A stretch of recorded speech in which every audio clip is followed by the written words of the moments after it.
La vigilance reste de mise, mais les éleveurs vendéens de bovins estiment avoir franchi cette semaine une étape importante.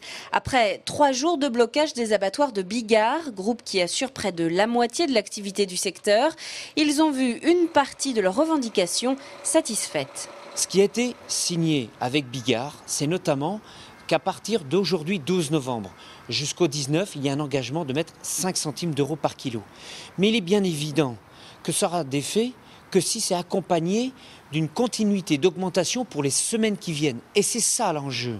L'assurance pour les semaines suivantes, nous ne l'avons pas signée par Bigard, parce que Bigard n'a pas en sa possession, même s'il fait 50% de l'activité viande bovine, il n'a pas la capacité de dire nous allons faire 5 centimes semaine après semaine. Nous avons un engagement écrit pour la semaine en cours, mais je dis bien qu'il y a eu un engagement interprofessionnel. 5 centimes en plus par kilo de viande vendue, ce n'est pas anodin.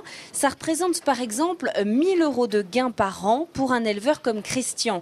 Une victoire donc pour celui qui a dû repousser dernièrement la construction de nouveaux hangars, faute d'argent. Et c'est d'ailleurs pour ça qu'il n'a pas hésité à participer au blocage du début de semaine. On sent une amélioration dans les grandes surfaces quand même par rapport aux produits français. Mais nous, à la base, on n'y retrouvait pas notre compte. On n'y retrouve pas. Donc, quand on sait que Bigard, c'est 40% de la production, l'abattage français, et de la transformation, il ne veut pas nous écouter.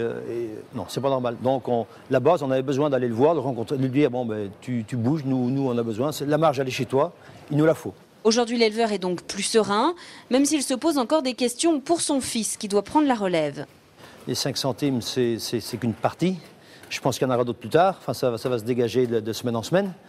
Et il y a la remise en place de la machine à classer. Il y a beaucoup de discussions qui étaient en stand-by, là, qui redémarrent. Il y a aussi un médiateur de nommer. Je pense que ça va dans le bon sens, quoi. Que nos leaders vont pouvoir travailler plus à l'aise et sur de bonnes bases, quoi. De son côté, la FDSEA n'entend pas en rester là. Dès ce vendredi soir, elle doit rencontrer des représentants du groupe Leclerc pour essayer d'obtenir, là aussi, de véritables avancées.